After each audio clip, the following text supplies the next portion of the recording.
So the big question is around net zero aligned carbon offsetting, and net zero has, there's a lot of buzz around the different kind of targets, and I hope I can try and demystify it a little bit. And what does net zero mean? And I think a lot of people are really confused, and the same goes for carbon neutrality, climate neutrality, negative, positive, all these things.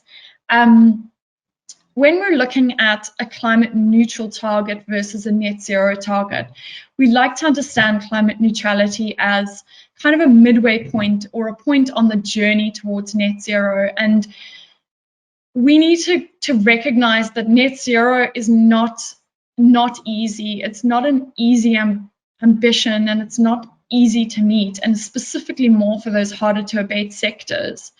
So really looking at climate neutrality as part of your wider strategy is equally as important as finally achieving net zero. And as I mentioned, it's not an easy road to get there.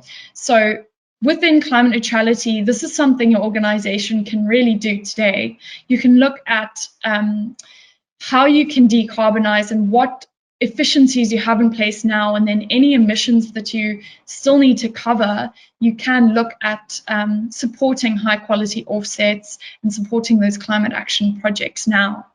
Net zero is more aligned with the science, so everyone knows about the IPCC report and ensuring that we're aligned with a 1.5 degree pathway. So initiatives like the science-based target can really set you on that journey. But again, it is a hard road, and we need to ensure that we, demystifying the industry a little bit more so we can ensure organizations are making accurate claims against these different targets. So just to quickly give you an idea of how offsets would actually play in this strategy and in your net zero strategy.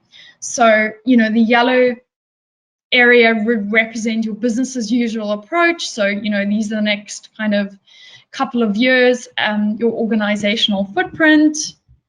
And this gray area is then your decarbonization and reduction strategy. So, introducing energy efficiencies, on-site renewables, depending on your sector. Some sectors are recognized as much harder to abate, and we know that there will always be residual emissions to cover until the technology is there.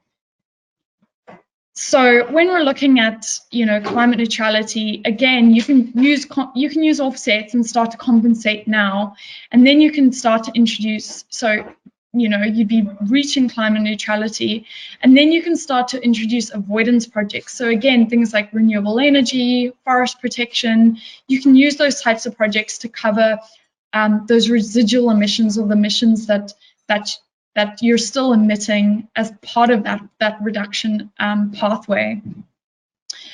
And then there becomes an inflection point where you should start to move over to neutralization and introducing more removals projects into your offsetting strategy. And again, there's not really any hard and fast rules around this. There's not really any guidelines right now to say this is when you should start introducing removals project. It really depends on a number of factors, which we'll go into in a minute. And again, it depends on the supply in the market and how much access your organization may even have to removals projects.